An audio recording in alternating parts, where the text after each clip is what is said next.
مائے ذویل احترام، حاضرین محفل، پردہ نشین ماؤں اور بہنوں، السلام علیکم ورحمۃ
صلی اللہ تعالی علیہ وسلم۔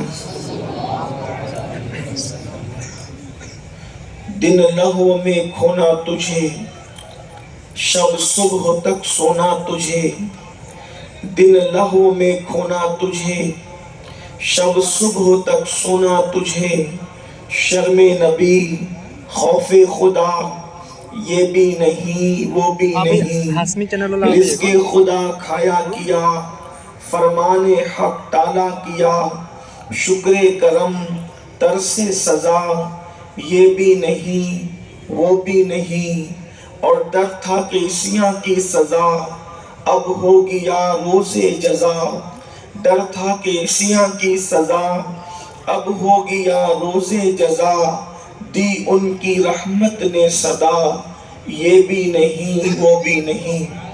آج کی یہ محفل اصلاح عقائد و اعمال کے حوالے سے انعقاد پذیر ہے۔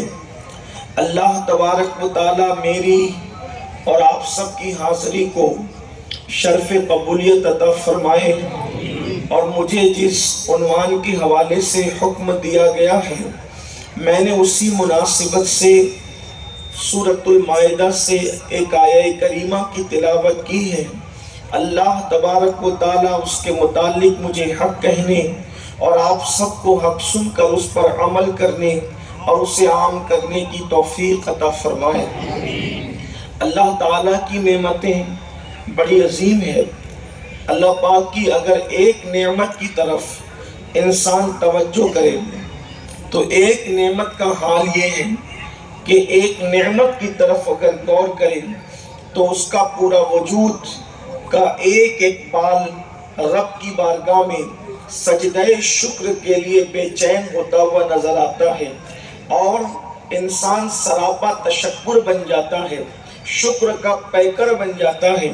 اللہ کی ہر نعمت بے مثال ہے، اللہ نے جو بھی دیا بے مثال دیا، اور اللہ جس سے کوئی چیز چھین لے اس کی مثل وہ نعمت کی مثل دنیا کی کوئی طاقت عطا نہیں کر سکتی۔ آنکھ کو لے لے اللہ کی نعمت، پیروں کو لے لے اللہ کی نعمت، آنکھوں کو لے اللہ کی نعمت، حتیٰ کہ انسان کی آنکھوں پر یہ جو پلک کے بال ہیں جو بار بار کھلتے اور بند ہوتے ہیں، یہ جو جھپکتی ہے پلکیں، یہ کتنی خوبصورت لگتی ہے تو یہ حسن میں اضافے کے لیے، لیکن اس کا بار بار کھلنا اور بند ہونا انسان کی نازک آنکھوں کی حفاظت کا سبب بنتا ہے۔ اگر یہ پلک کے بال نہ ہو تو آنکھیں انسان کی دھول سے